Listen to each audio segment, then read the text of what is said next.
Hello students, in today's video we are going to learn about the second law of motion. Okay, look, in the first law of motion we had learned that force is directly proportional to mass and velocity. कैसे? Like, अगर हमें किसी भी object का direction change करना है या उसकी वेलोसिटी को चेंज करना है तो हमें उस पर क्या अप्लाई करना पड़ेगा? फोर्स. क्लियर? मतलब किसी ऑब्जेक्ट पर फोर्स अप्लाई करते ही या तो उसकी वेलोसिटी चेंज हो जाएगी या उसकी डायरेक्शन चेंज हो जाएगी. तो हम ये कह सकते हैं अगर हम किसी ऑब्जेक्ट के ऊपर फोर्स अप्लाई करते हैं तो उसमें एक एक्सेलरेशन आ जाता है. क्लियर? नाउ अगर हम बात करें कि हमारे पास दो ऑब्जेक्ट्स हैं, इसका मास m1 है और एक बड़ा ऑब्जेक्ट है जिसका मास m2 है. इसका मास m2 है and m1 is lesser than m2, यानी m2 मास 2 जो है वो बड़ा है, दिखने में भी लग रहा है. ठीक है, तो ये छोटा मास है. अब अगर हमसे ये पूछा जाए कि किस ऑब्जेक्ट को मूव कराने के लिए हमें ज़्यादा फोर्स लगाना पड़ेगा, सिंपल है, m2 को. अगर हम इस वाले ब्लॉक को मूव करवाना चाहते हैं तो इस पर हमें इस साइड में एक फोर्स अप्लाई करना पड़ेगा और वो फोर्स जो है वो इस वाले फोर्स से ज़्यादा होगा. राइट? यानी हमें हेवी चीज़ को उठाने के लिए या मूव करवाने के लिए हमें ज़्यादा फोर्स अप्लाई करना पड़ेगा. ओके, अब अगर हम बात कर रहे हैं कि कोई ऑब्जेक्ट वेलोसिटी v1 से हमारी तरफ आ रहा है और हमें उसे फोर्स अप्लाई करके रोकना है या उसकी डायरेक्शन को चेंज करना है. ठीक है, तो v1 से अगर कोई चीज़ धीरे आ रही है हमारे पास तो उसकी डायरेक्शन को चेंज करना इजी होता है. राइट? अगर कोई बहुत ही तेज़ी से हमारी तरफ आ रही है कोई चीज़ तो उसकी डायरेक्शन को चेंज करना बहुत ही मुश्किल होता है. अब अगर हम ये मान लें कि कोई बाइक हमारी तरफ आ रही है और उसकी स्पीड बहुत कम है, मतलब बहुत ही कम स्पीड से 10 की स्पीड से अगर कोई बाइक हमारी तरफ आ रही है और उसकी डायरेक्शन को चेंज करना है तो हम थोड़ा इजीली कर लेंगे. राइट? लेकिन अगर बहुत ही तेज़ कोई बाइक हमारी तरफ आ रही है तो क्या ये पॉसिबल है कि उसकी डायरेक्शन को चेंज कर दिया जाए या उसे किसी वे में रोक दिया जाए? ऐसा नहीं हो सकता है. उसकी वेलोसिटी इतनी ज़्यादा होती है कि उसको रोकने के लिए बहुत ज़्यादा फोर्स अप्लाई करना पड़ता है. इट मीन्स फोर्स जो हमें अप्लाई करना पड़ता है ऑब्जेक्ट्स के ऊपर वो वेलोसिटी के भी डायरेक्टली प्रोपोर्शनल होता है. इट मीन्स फोर्स जो है, ठीक है, यहाँ पे किसके प्रोपोर्शनल हो गया? फोर्स जो है वो डायरेक्टली प्रोपोर्शनल होता है वेलोसिटी के. ठीक है, कोई ऑब्जेक्ट जितनी तेजी से हमारी तरफ आ रहा है या जितनी तेजी से मूव ऑन कर रहा है उसको रोकने के लिए हमें उतना ही ज़्यादा फोर्स अप्लाई करना पड़ेगा. या हम ये कह सकते हैं कोई भी ऑब्जेक्ट जो है जितनी तेज स्पीड से मूव कर रहा है उसकी डायरेक्शन को चेंज करने के लिए हमें उतना ही फोर्स लगाना पड़ेगा. राइट? कोई हल्की चीज़ है उसको मूव करने के लिए उस पर कम फोर्स अप्लाई करना पड़ेगा. कोई हैवी चीज़ है, भारी चीज़ है, उसको मूव करवाने के लिए हमें ज़्यादा फोर्स अप्लाई करना पड़ेगा. इट मीन्स हम ये भी कह सकते हैं कि force is directly proportional to mass. यानी डायरेक्टली प्रोपोर्शनल का मतलब क्या होता है? अगर मास बढ़ा तो हमें फोर्स भी बढ़ाना पड़ेगा. ओके, अगर वेलोसिटी बढ़ी तो हमें फोर्स भी बढ़ाना पड़ेगा. क्लियर? सो ये मतलब होता है. अब हर बार F directly proportional to V और F directly proportional to M कहने से अच्छा है एक नया टर्म इंट्रोड्यूस कर दिया गया, that is P, momentum. Momentum is a product of M and V. इस मास और वेलोसिटी का जो प्रोडक्ट होता है वो मोमेंटम होता है. क्लियर? अब हम ये कह सकते हैं कि अगर कोई हेवी चीज जिसका मास बहुत ज्यादा है लेकिन वेलोसिटी बहुत कम है, ठीक है, इट मीन्स किसी हेवी चीज का मास तो हमारे पास बहुत ज्यादा है लेकिन वेलोसिटी क्या है? बहुत कम है. तो उसका मोमेंटम जो है वो ओवरऑल इसका रिएक्टेंट होगा, इसका प्रोडक्ट होगा हमारे पास. तो इसका प्रोडक्ट होने की वजह से मोमेंटम कम हो गया. हेवी चीज का भी मोमेंटम कम होने की वजह से उस पर फोर्स जो है वो हमें कम अप्लाई करना पड़ेगा. अगर हमारे पास छोटी चीज है, मास तो कम है लेकिन वेलोसिटी बहुत बहुत बहुत ज्यादा है तो उसका मोमेंटम क्या हो गया? बहुत ज़्यादा हो जाएगा. तो उस पर फोर्स भी बहुत ज़्यादा अप्लाई करना पड़ेगा. ठीक है, अब इसका छोटा सा बहुत ही अच्छा एग्जांपल है, आप बुलेट को ले लो. बुलेट जो होती है, एक आप सोचो बुलेट फायर हो रही है गन से, यहाँ पे गन मान लो, सुंदर नहीं है बट चलेगी. ठीक है, गन से बुलेट फायर हो रही है. और दूसरा आप ये मानो स्टोन है, कोई भी स्टोन पड़ा है, वो जा रहा है, और यहाँ पर कोई बॉक्स है या कोई वॉल है, उसके ऊपर ये दोनों चीज टकरा रही है।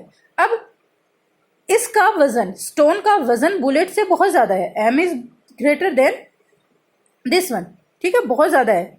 लेकिन क्या इसकी वेलोसिटी ज्यादा है? कितने भी जोर से फेंको, क्या ये गन की वेलोसिटी से बहुत ज्यादा होगी? नहीं, क्योंकि बुलेट की जो वेलोसिटी है बहुत ही ज्यादा है, बहुत ज्यादा है, ठीक है। तो बुलेट की वेलोसिटी बहुत ज्यादा है, भले ही मास जो है वो कम होगा, लेकिन मास कम है लेकिन वेलोसिटी बहुत ज्यादा है, इससे तो बहुत ज्यादा है, बहुत गुना ज्यादा है। तो ये जो बुलेट है वो इसको, इसके ऊपर फोर्स लगाएगी और इसको छेदते हुए बाहर निकल जाएगी, राइट, यानी यहां होल कर देगी, ठीक है। लेकिन क्योंकि स्टोन का मास तो ज्यादा है लेकिन इसकी वेलोसिटी कम है, तो ये यहां टकराएगा जरूर, सपोज ये यहां टकराएगा, लेकिन क्या इसको छेदते हुए बाहर निकल जाएगा? नहीं, ऐसा नहीं होगा। क्यों? ये यहां से टकराकर नीचे गिर जाएगा, ठीक है। क्यों? क्योंकि इसका मोमेंटम कम है, इसका मोमेंटम कम है, और फोर्स जो है वो मोमेंटम का प्रोडक्ट होता है। फोर्स कितना अप्लाई होगा वो मोमेंटम पे डिपेंड करता है, ना कि सिर्फ मास या सिर्फ वेलोसिटी पर।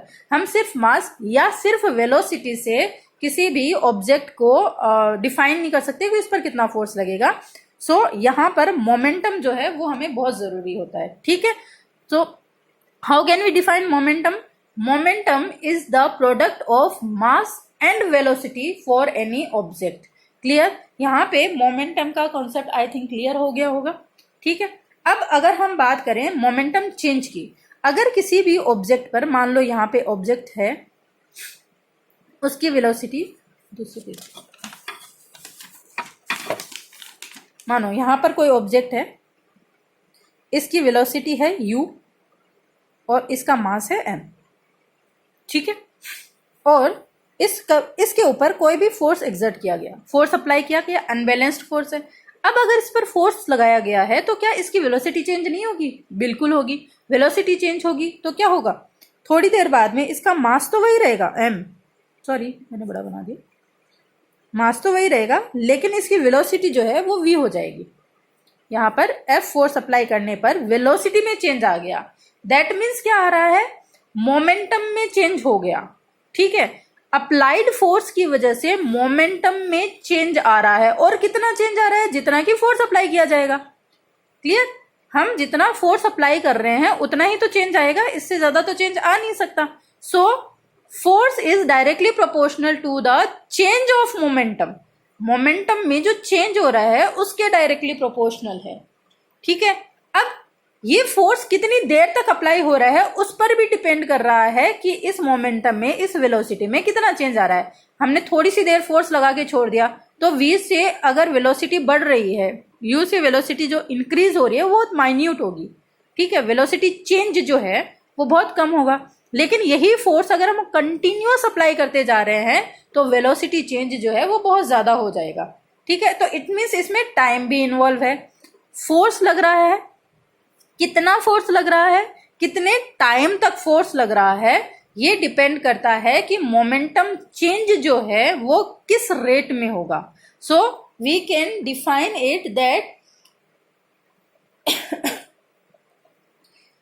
The rate of change of momentum, the rate of change of momentum यानी delta P, change of momentum delta P. यहाँ डेल्टा का मतलब difference of potential, that will be equal to P2 minus P1।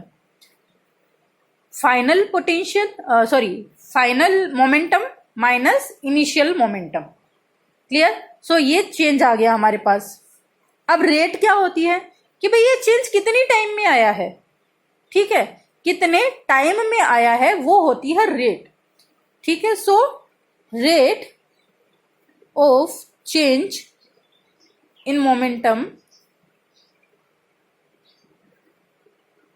will be equal to delta p divided by delta t, और sorry और t, यहाँ पे delta नहीं लगाएंगे, t is time, यहाँ पे t क्या है? टाइम, और ये है मोमेंटम चेंज।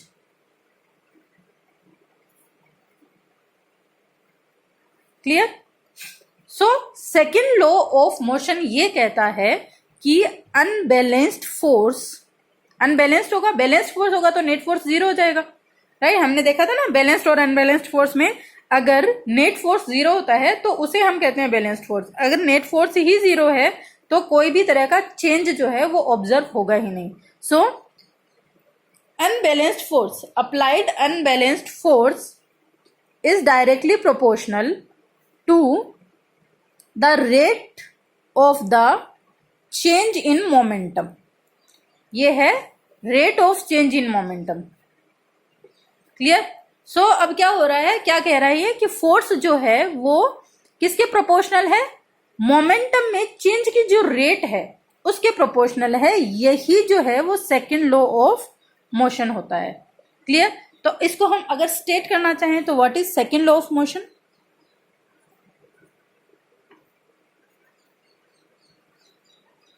न्यूटन का सेकेंड लॉ ऑफ मोशन ये कह रहा है that rate of change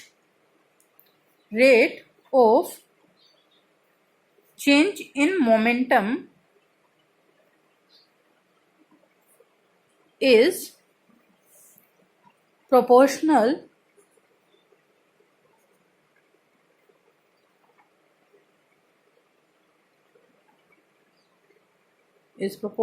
to the applied unbalanced force,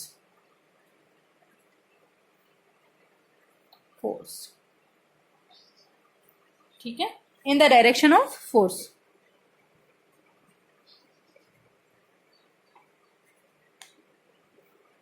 of force की डायरेक्शन में, अगर इसका डायरेक्शन लें वेक्टर तो फोर्स की डायरेक्शन में ही ये चीज होगी। जिस डायरेक्शन में फोर्स अप्लाइड होगा उसी डायरेक्शन में मोमेंटम चेंज होगा और रेट भी हम उसी डायरेक्शन में लेंगे। So second law of motion क्या कहता है, rate of change in momentum में चेंज की जो रेट है वो किसके प्रोपोर्शनल होती है, अप्लाइड अनबैलेंस्ड फोर्स के, in the direction of the force की डायरेक्शन में, ठीक है।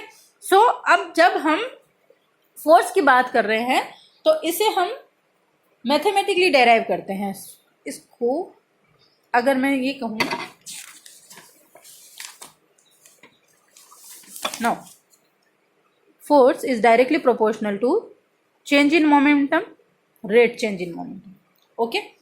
अब देखो, अगर मैं दो ऑब्जेक्ट्स की बात करूं, हमने दो ऑब्जेक्ट की बात की थी जिसका मास एक ऑब्जेक्ट की बात की थी जिसका मास m था और इनिशियल वेलोसिटी u थी, और जब फोर्स अप्लाई किया था उसके बाद तो उसका मास जो है वो तो m ही रहा था लेकिन वेलोसिटी v हो गई।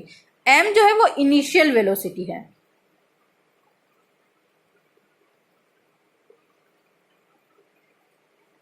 And this is final velocity, okay. v is final velocity, यानी वेलोसिटी में चेंज आ गया फोर्स अप्लाइड करते ही, तो हम डेल्टा p लिखेंगे। So f is directly proportional to delta p क्या है, p2 minus p1 divided by t। p2 क्या है, p हमें पता है क्या होता है, m v वेलोसिटी। अब देखो, मान लो इसके लिए हम p1 ले रहे हैं और इसके लिए हम p2 ले रहे हैं। So p1 is equal to m, that is mass.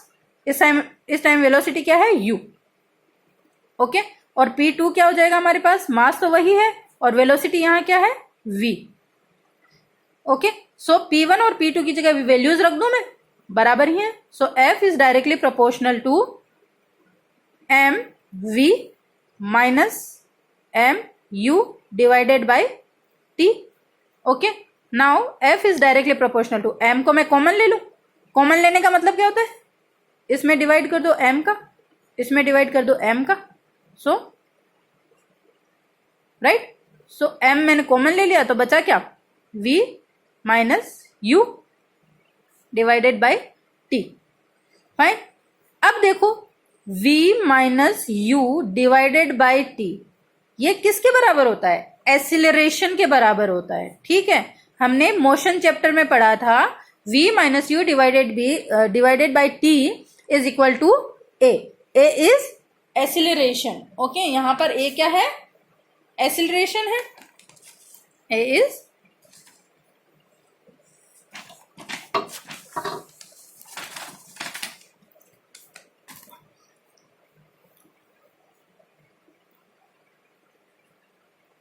Acceleration, okay, acceleration होगा। सो यहां पर इस वाली क्वांटिटी की जगह है मैं क्या रख सकती हूं, ए।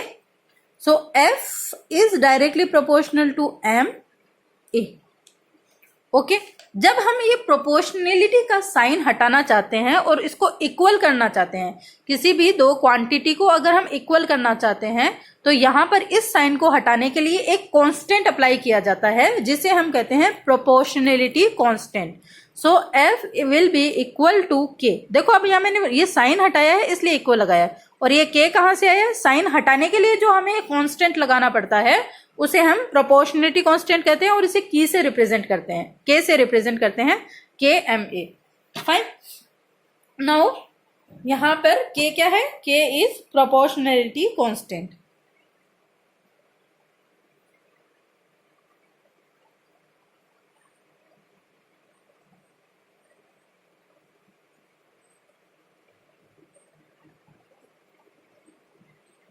सो के इज प्रोपोर्शनलिटी कांस्टेंट। नाउ हमें पता है फोर्स की यूनिट्स क्या होती है, force is equal to, force की यूनिट होती है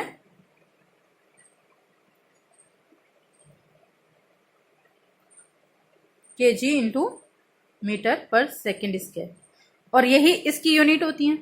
तो अगर हम ये SI यूनिट्स होती हैं, अगर हम फोर्स, मास और एक्सेलरेशन के SI यूनिट्स रखते हैं, SI यानी स्टैंडर्ड यूनिट्स रखते हैं, स्टैंडर्ड यूनिट्स रखने के बाद K की वैल्यू जो हमारे पास आती है वो 1 आती है, ठीक है। रख के देख लो, फोर्स किस पर अप्लाई हो रहा है, उसी चीज पर अप्लाई हो रहा है जिसका कि मास m है, ठीक है। सो kg इज इक्वल, मास जो है, अब देखो मीटर जो है, जितना मीटर फोर्स लगा है उतना ही मीटर तो एक्सेलरेशन चल रहा है।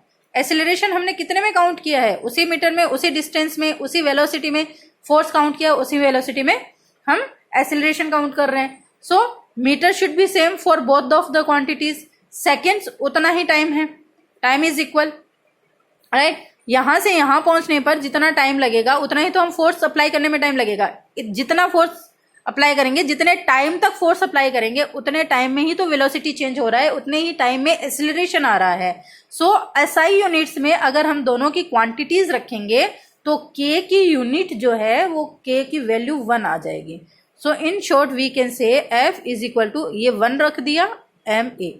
अब ध्यान यहाँ पे रे रखना है कि हमें यूनिट्स किस में रखनी है, SI यूनिट। अगर यहाँ पे तुम्हें किलोमीटर कहीं गिवन है तो उसको पहले हमें मीटर में कन्वर्ट करना ही पड़ेगा। अगर हमने इसको मीटर में चेंज नहीं किया तो K की यूनिट 1 नहीं आएगी, क्लियर, और तुम्हारा क्वेश्चन गलत हो जाएगा। So we should change the units in SI units, यानी मास हमें किस में लेना पड़ेगा, kg में, always when we apply this rule. Second rule जब हम अप्लाई करेंगे तो मास हमें kg में लेना पड़ेगा, ठीक है। डिस्टेंस मीटर में लेनी पड़ेगी और टाइम सेकेंड्स में लेना पड़ेगा। जब हम ये वाली यूनिट्स रखेंगे तब K की वैल्यू 1 आएगी और उसी टाइम पर हम जो ये फोर्स वाला फॉर्मूला है वो हम अप्लाई कर सकते हैं। So due to the second law of motion F will be equal to m into a, where m is the mass of the object and a is the acceleration, okay. Now what is the impact of this rule, rule क्या है हमारे पास, that F will be equal to K delta P divided by T। यहाँ पे मैंने proportionality constant लगा दिया, proportionality हटा दिया, ठीक है। Delta P is the change in momentum, fine, and T is the time taken during the change. उस चेंज को होने में कितना टाइम लग रहा है वो यहाँ पे है, क्लियर। तो उसके विथ रिस्पेक्ट फोर्स अप्लाई होगा। इट मीन्स अगर किसी ऑब्जेक्ट को यहां से यहां तक डिस्टेंस कवर करने में 1 सेकेंड लग रहा है, ठीक है, ऑब्जेक्ट इज सेम m, यहाँ पे u और यहाँ पे v, ठीक है, u एंड v, इसको 1 सेकेंड लग रहा है तो ये वाली क्वांटिटी क्या है, कम है। और दूसरा यही सेम कंडीशन देखो, ये m, same object is there, ये u और इसकी वेलोसिटी v, लेकिन अब इसको u से v होने पर, यहां से यहां तक आने पर मोमेंटम चेंज होने के लिए सपोज करो 5 सेकेंड लग रहे हैं, ठीक है। तब क्या हो रहा है, यहां पे t की क्वांटिटी देखो, चेंज सिमिलर है, यानी यहां से यहां तक वही चेंज होगा, यहाँ से यहाँ तक भी चेंज वही होगा। यानी अगर u मान लो, मैं वेलोसिटी मान रही हूँ 10 मीटर पर सेकेंड, ठीक है, और u यहाँ पे आ गई मान लो 20 मीटर पर सेकेंड, ये भी u है 10 मीटर पर सेकेंड, और v जो है 20 metre per second. Same mass है, एक ही ऑब्जेक्ट का है। यहाँ पर क्योंकि इस मोमेंटम को चेंज होने में टाइम कम लगा है, सो ये क्वांटिटी जो है वो क्या हो गई, कम हो गई। इस क्वांटिटी के कम होने से ये ओवरऑल क्वांटिटी क्या हो गई, बढ़ गई। इस ओवरऑल क्वांटिटी के बढ़ने से फोर्स, जो अप्लाइड फोर्स है, वो भी बढ़ गया। क्लियर। अब यहां से यहां तक आने में क्योंकि इसको टाइम ज्यादा लग रहा है, इट मीन्स ये वाली क्वांटिटी जो है वो बढ़ गई, ओवरऑल क्वांटिटी जो है वो कम हो गई। ये बढ़ने से ओवरऑल क्वांटिटी क्या हो गई, कम हो गई। ओवरऑल क्वांटिटी कम होने से फोर्स जो है वो भी कम हो गया। Clear. It means momentum change के लिए अगर किसी ऑब्जेक्ट को जितना ज्यादा टाइम लग रहा है उतना ही फोर्स जो है वो कम होता जाएगा। ओके। अब इसका एक एग्जांपल हो, क्लियर एग्जांपल है। अगर हम क्रिकेट देखते हैं तो क्रिकेट में जब कोई भी फील्डर बॉल को कैच करता है, ठीक है, तो बॉल को कैच करने के लिए वो अपने हाथ को कैच के बाद थोड़ा पीछे ले जाता है। जैसे उसके हाथ में बॉल आके गिरेगी, सपोज करो ये हाथ है, हाथ भी मैं कोई सुंदर सा तो बनाऊंगी नहीं, ठीक है, यहाँ पे बॉल आ रही है, तो ये क्या करेगा, हाथ में बॉल आने के बाद अपने हाथ को थोड़ा पीछे लेके जाएगा। ठीक है, यहां से मानो ये यहाँ पे जो भी है थोड़ा पीछे लेके जाएगा। ऐसा ये क्यों कर रहा है, क्योंकि अगर ये हाथ बॉल यहाँ पे आई तो अब टकराने के बाद क्योंकि इसका मोमेंटम चेंज होगा, ठीक है, टकराने के बाद यहां से यहां तक आने में इसके मोमेंटम को कुछ फोर्स अप्लाई हो रहा है और इसके लिए इसने टाइम बढ़ा दिया। टाइम बढ़ाने की वजह से इसके हाथ पर पड़ने वाला फोर्स जो है वो कम हो जाएगा। क्लियर। सडनली अगर यहाँ पे स्टॉप किया जाएगा, यहीं पे एक जगह हाथ रखा जाएगा, तो इस बॉल का फोर्स बहुत ज्यादा लगेगा इस पर। क्यों? क्योंकि टाइम इंटरवल कम है, यहां से आने में टाइम इंटरवल कम है। तो ये फोर्स अप्लाई करके यहाँ पर इसने जैसे ही हाथ को थोड़ा पीछे लिया तो टाइम इंटरवल बढ़ने की वजह से फोर्स की क्वांटिटी कम हो गई। तो इसके हाथ पर जो फोर्स पड़ेगा, क्रिकेटर के हाथ पे जो फोर्स पड़ेगा वो कम हो जाएगा और इसके हाथ को हर्ट होने की चांसेस जो है वो भी कम हो जाएंगे। सो टाइम इंटरवल इंक्रीज करने से हमारे पास फोर्स जो है वो कम हो जाता है। अब देखो, सेकेंड लॉ ऑफ मोशन से हम फर्स्ट लॉ ऑफ मोशन भी डिराइव कर सकते हैं। कैसे डिराइव कर सकते हैं? यहाँ पे हमें पता है F will be equal to mv minus mu divided by t। इस t को मैं यहाँ ले जाऊं, मल्टीपल कर दूं, ft will be equal to mv minus mu, यही है। अब अगर मैं F को जीरो कर दूं, फोर्स अगर जीरो कर दूं, तो ये वाली चीज क्या हो जाएगी? जीरो। फोर्स को जीरो करते ही ये वाली चीज जो है वो जीरो, ये वाली चीज जो है वो जीरो हो जाएगी। इट मीन्स हम क्या कर सकते हैं, mv minus mu will be equal to zero. ठीक है, अब इसको क्या कह सकते हैं, mv will be equal to, इस वाली क्वांटिटी को इक्वल के उस साइड ले जाऊं, साइन चेंज हो जाएगा। सो ये हो जाएगा mu, यानी mv will be equal to mu। m से m कैंसिल हो सकता है, so v will be equal to u। Final velocity जो है वो इनिशियल वेलोसिटी के इक्वल हो जाएगी अगर फोर्स की वैल्यू जीरो है। इफ फोर्स इज जीरो, अगर फोर्स में जीरो लगा रही हूं, और यही तो फर्स्ट लॉ कह रहा है। फर्स्ट लॉ क्या कहता है न्यूटन का, अगर किसी ऑब्जेक्ट पर फोर्स की वैल्यू जीरो है और वो किसी वेलोसिटी से मूव कर रही है, तो वो उसी वेलोसिटी से मूव करती रहेगी स्ट्रेट लाइन पर जब तक कि उस पर कोई फोर्स अप्लाई नहीं किया जाएगा। So if force is zero then v will be equal to u। Final velocity initial velocity के इक्वल ही होगी, वो उसी वेलोसिटी से मूव करता रहेगा जिस वेलोसिटी से वो पहले मूव कर रहा था, जब तक कि उस पर कोई अनबैलेंस्ड फोर्स अप्लाई नहीं किया जाएगा। Clear. So it will be equal to,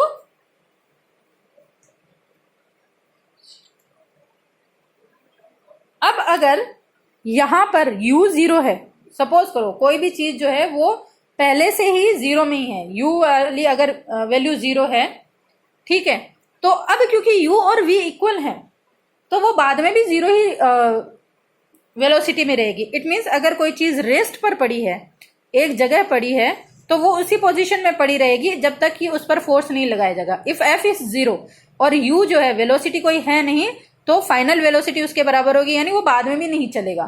so first law हमें यही कहता है कि अगर किसी रेस्ट पड़ी हुई ऑब्जेक्ट पर कोई फोर्स अप्लाई नहीं किया जाता है तो तो वो मूव नहीं करेगा, और अगर किसी v वेलोसिटी से चलती हुई ऑब्जेक्ट पर कोई फोर्स अप्लाई नहीं किया जाता है तो वो उसी वेलोसिटी से उसी स्ट्रेट लाइन पर मूव ऑन करती रहेगी।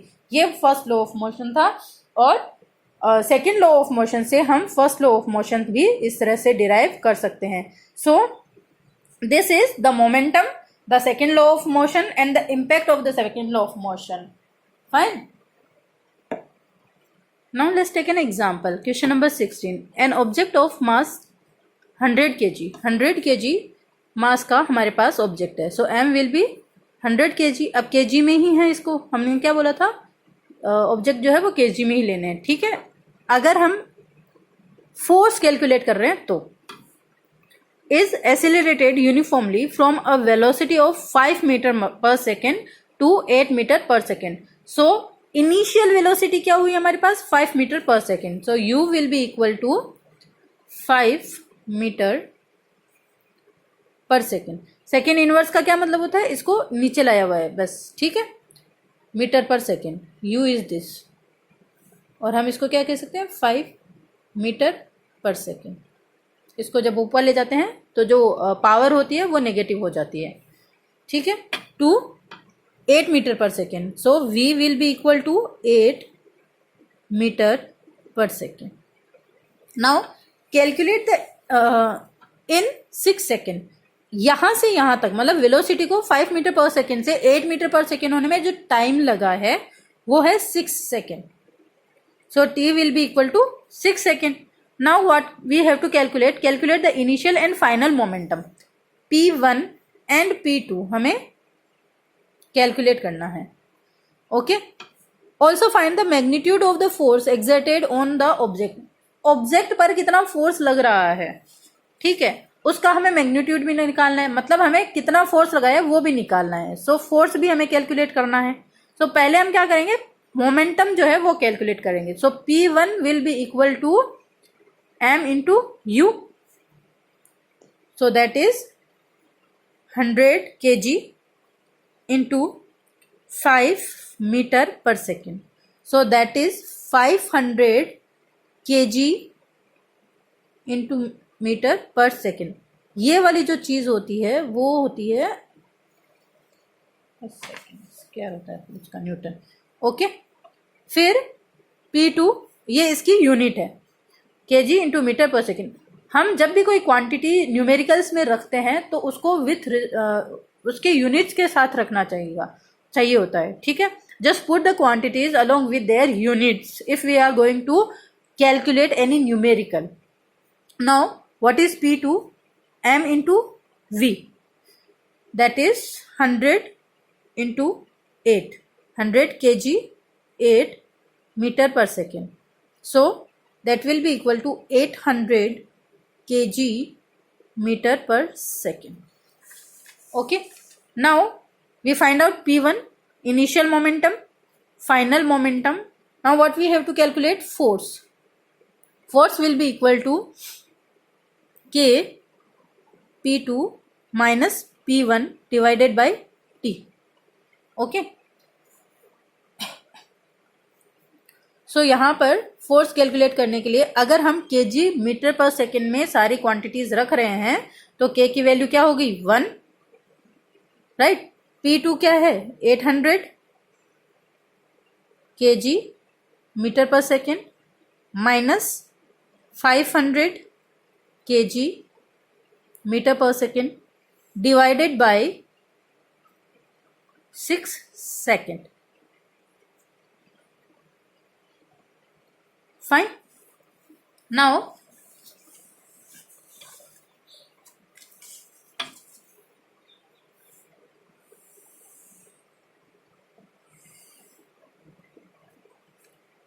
इसको आगे कैलकुलेट करते हैं। 800 माइनस 500 300। और जब हम किसी भी यूनिट को माइनस करते हैं तो वो एज इट इज उसी यूनिट में आ जाता है। So force will be equal to 300 kg metre per second divided by 6 second. Second इसको नीचे लियो। So force will be equal to